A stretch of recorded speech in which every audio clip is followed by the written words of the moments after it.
नमस्ते, मैं हूं डॉक्टर प्रिया भावे चित्तावर और आज मैं एक ऐसे विषय को लूंगी जिसके बारे में हमें बहुत सारे दर्शकों ने कमेंट सेक्शन में लिखकर भेजा है और वो विषय है जिन महिलाओं को पॉलीसिस्टिक ओवरी सिंड्रोम है वो नेचुरली कंसीव कैसे करें। आज के जमाने में इनफर्टिलिटी इतनी बढ़ गई है, पीसीओएस इतना बढ़ गया है, आईवीएफ के केसेस इतने बढ़ गए हैं कि हर वो लड़की जिसको पीसीओएस है वो यही जानना चाहती है कि क्या ऐसी चीजें हैं जो वो कर सकती है जिससे उसे आईवीएफ या बड़े ट्रीटमेंट्स का सहारा नहीं लेना पड़े, वो नेचुरल फर्टिलिटी अपनी बढ़ा पाए और नेचुरली कंसीव हो पाए। वीडियो को अंत तक जरूर देखिएगा क्योंकि अंत में मैं ऐसे 3 टिप्स दूंगी जिसको यूज करने से आपको बहुत जल्दी और बहुत क्विक रिजल्ट्स मिलेंगे फर्टिलिटी के बारे में।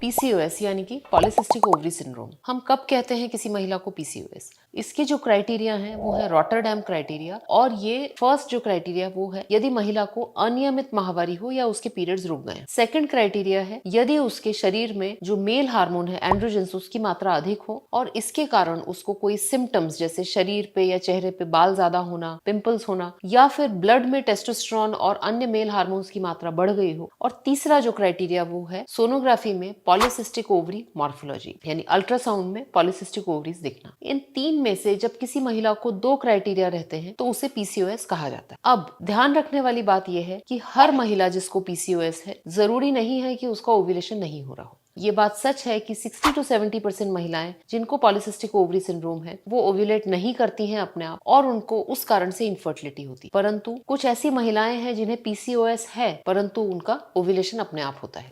इन महिलाओं को कंसीव होने में कोई दिक्कत नहीं आती और बहुत सारे ऐसे मेरे पेशेंट्स हैं जिनको पीसीओएस था परंतु जैसे ही उन्होंने ट्राई करना शुरू किया, चूंकि उनका ओव्यूलेशन प्रॉपरली हो रहा था, उन्हें नेचुरली कंसीव हो गया। तो सबसे पहले तो इस एंजाइटी को अपने दिमाग से निकाल दीजिए कि यदि आपको पीसीओएस है तो आप नेचुरली कंसीव नहीं कर पाएंगे। दूसरी बात, यदि आपको पीसीओएस है और आपके माहवारी अनियमित है, आपको ओव्यूलेशन रेगुलरली नहीं होता है, इस स्थिति में भी कुछ ऐसी चीजें हैं जो आप खुद कर सकते हैं जिससे आपका ओव्यूलेशन रिज्यूम हो सकता है और आप नेचुरली मां बन सकती हैं।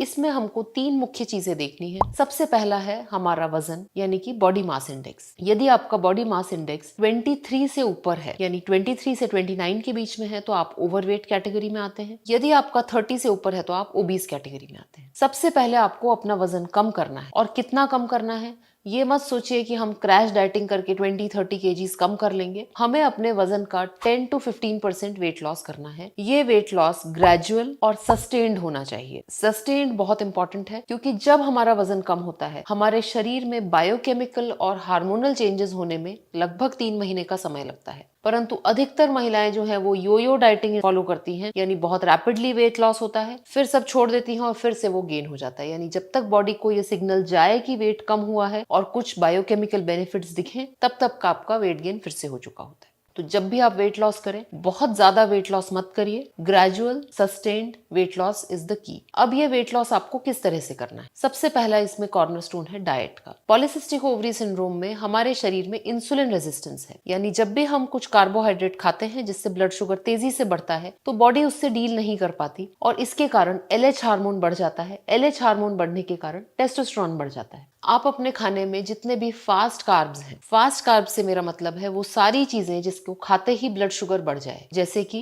चॉकलेट्स, स्वीट्स, जैसे कि मैदे से बनी हुई चीजें, बिस्किट्स, ब्रेड, इन सबको जब हम खाते हैं तो हमारा ब्लड शुगर अचानक बढ़ता है और चूंकि हम इंसुलिन रेजिस्टेंट हैं हमारी बॉडी इससे डील नहीं कर पाती। पीसीओएस के पेशेंट्स के लिए मैदे से बनी हुई चीजें जहर के जैसी हैं। केक्स, पेस्ट्रीज, बेकरी के अधिकतर आइटम्स जो कि मैदे से बने हुए हैं, आपके लिए ये जहर है और आपको ये बिल्कुल सेवन नहीं करना है। आप कौन से कार्बोहाइड्रेट्स खा सकते हैं? वो कार्बोहाइड्रेट जो कॉम्प्लेक्स कार्बोहाइड्रेट्स हैं, जैसे कि मोटा अनाज है, मिलेट्स है, मोटा आटा है, मल्टीग्रेन आटा है, इन सब से बनी हुई चीजें जो हैं ये आपको शुगर राइज तो देती है बट ये स्लो शुगर राइज होता है और ये जो होते हैं इनके अंदर प्री और प्रोबायोटिक्स होते हैं जिससे आपका गट बैक्टीरिया भी अच्छा रहता है। तो आपको स्लो कार्ब्स लेने हैं। कार्ब्स को टोटली अपने डाइट से रिमूव मत करिए। कई पेशेंट्स ये फैड में है कि केवल प्रोटीन ही हम खाएंगे, कार्ब्स हम नहीं खाएंगे। कार्ब्स महिलाओं की रिप्रोडक्टिव एक्सेस की हेल्थ के लिए बहुत इंपॉर्टेंट है और कार्ब्स को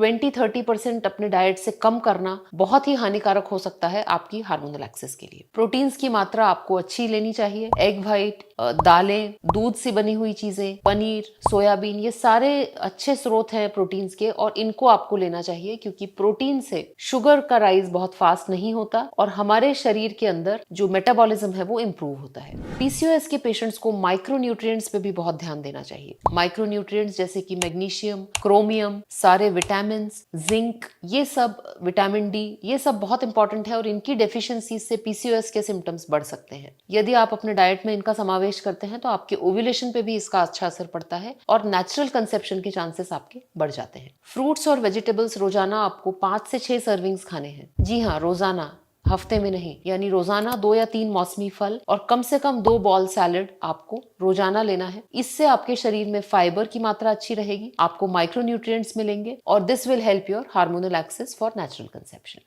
अब बात आती है एक्सरसाइज की। एक्सरसाइज में हमें जो गाइडलाइंस है 180 टू 200 मिनट्स की हमें एरोबिक एक्सरसाइज करनी है। एरोबिक एक्सरसाइज यानी कि वो एक्सरसाइज जिसमें हमारा हार्ट रेट बढ़े, जैसे कि रनिंग, साइकिलिंग, स्विमिंग। इसके साथ साथ पीसीओएस में डब्ल्यूएचओ का रिकमेंडेशन है कि आपको 3 से 4 स्ट्रेंथ सेशंस करने हैं। स्ट्रेंथ सेशंस महिलाएं हमेशा निग्लेक्ट करती हैं। वो सोचती हैं कि हम वेट्स करेंगे, मशीन पे वर्कआउट करेंगे तो हम मस्कुलर हो जाएंगे। हकीकत में ऐसा बिल्कुल भी नहीं है। ऐसा करने से हमारे मसल्स का प्रोपोर्शन बढ़ता है, इंसुलिन रेजिस्टेंस इंप्रूव होता है और ओव्यूलेशन अपने आप होने के चांसेस बहुत बढ़ जाते हैं। तो आपको 3 से 4 स्ट्रेंथ सेशंस जिम में करने हैं, टारगेटिंग डिफरेंट बॉडी पार्ट्स। और ये मेरा नहीं, डब्ल्यूएचओ का रिकमेंडेशन है।